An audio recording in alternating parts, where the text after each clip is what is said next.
I am a virus. Chapter 3, The Virus in Chinese Culture. For why do we have clear likes and dislikes in China? People over 50 should remember that starting from 1978, throughout the 1980s, Japanese films and TV shows became hugely popular across the country.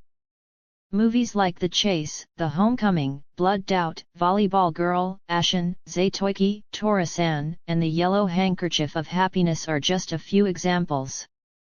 Stars like Takakura Ken, Yamaguchi Momo, Miura Tomokazu, Nakano Ryoko, Koizumi Junko, Matsuzaka Keiko, and Tanaka Yuko became household names, with an influence and popularity comparable to the hottest idols in China today. It's easy to imagine that, during that era, Chinese people had very favorable feelings toward Japan. However, in the past decade, Japanese films and TV dramas have almost disappeared from China, replaced by a flood of anti-Japanese shows. The same people who were watching Japanese films in the 1980s are now glued to anti-Japanese dramas every night, gnashing their teeth when Japan is mentioned, with some even declaring that China and Japan will inevitably go to war. Ironically, since 2019, as the China-US trade war has escalated, CCTV's film channel ran an entire week of Korean War movies, promoting the message that the US was no match for China and would eventually be defeated. Meanwhile, Japanese films returned as well, with a full week of Takakura Ken's movies being shown on TV. What's even more ironic is that when the COVID-19 pandemic hit, the Japanese government and people were among the first to provide aid to China, offering significant support. This garnered praise and sparked some heated discussions in China.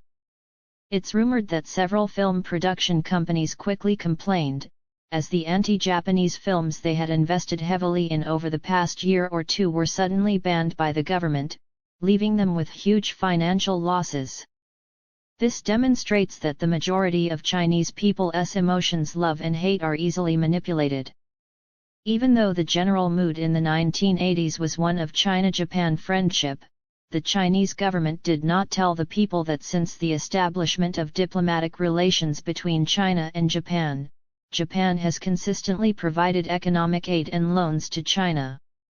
This aid continued until 2018, when Japan ended its 40-year-long official development assistance ODA to China. Japan was China's largest aid donor, accounting for 66.9% of foreign aid to China. Many Chinese are unaware that, 40 years ago, when China was still very poor, Japan helped build infrastructure projects like Terminal 3 of Beijing Capital Airport and the original Pudong Airport. Nor did the government inform the people that the Japanese government has apologized for its wartime actions against China on numerous occasions.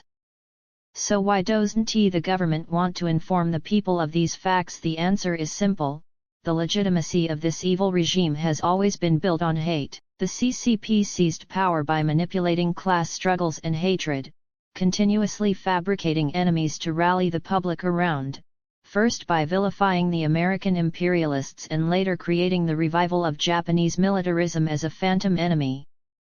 In fact, they used these manufactured enemies to intimidate the public, maintaining a constant atmosphere of fear.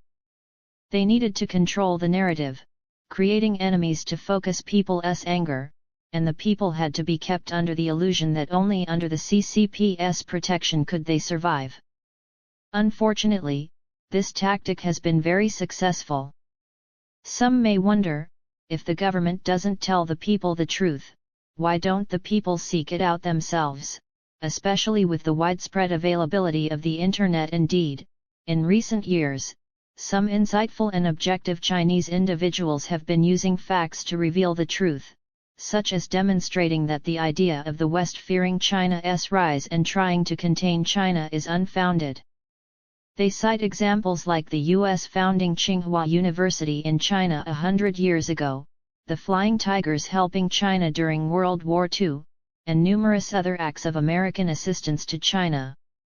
Some have even provided ample evidence to show that the true instigators of the Korean War were North Korea, and the US intervened only to defend South Korea.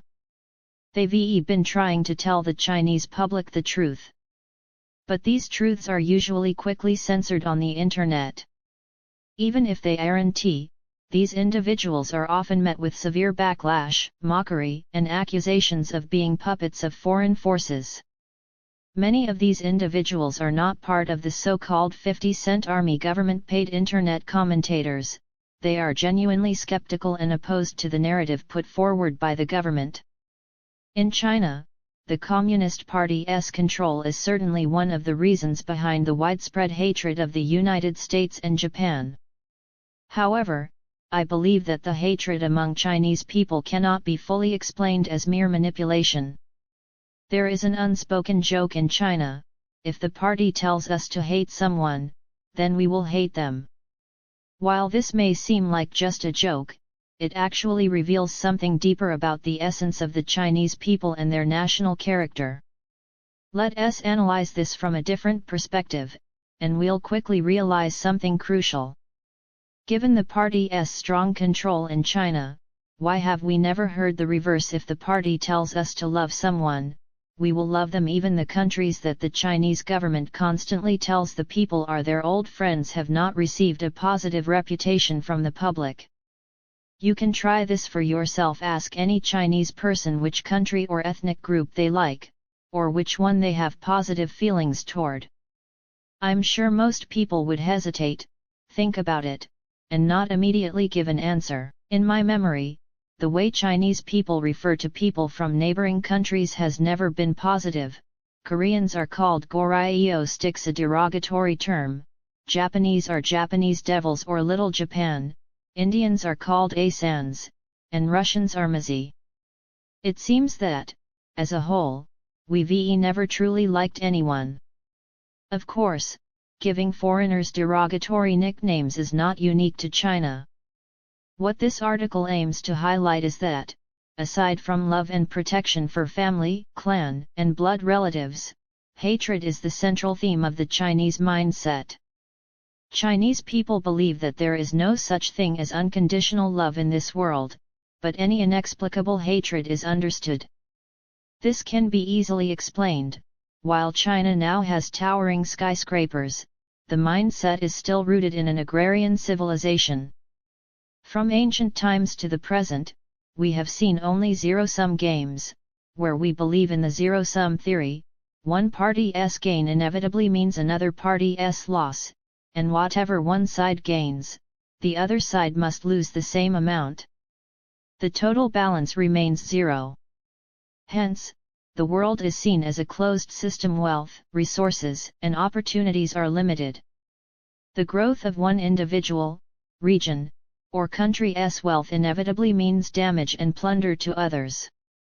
Under the influence of zero-sum thinking, everyone is in a game where you lose, I win, and everyone pursues their own interests. We firmly believe that our own shortcomings are the result of others' deliberate obstruction, and when we do well, it's because we are inherently superior.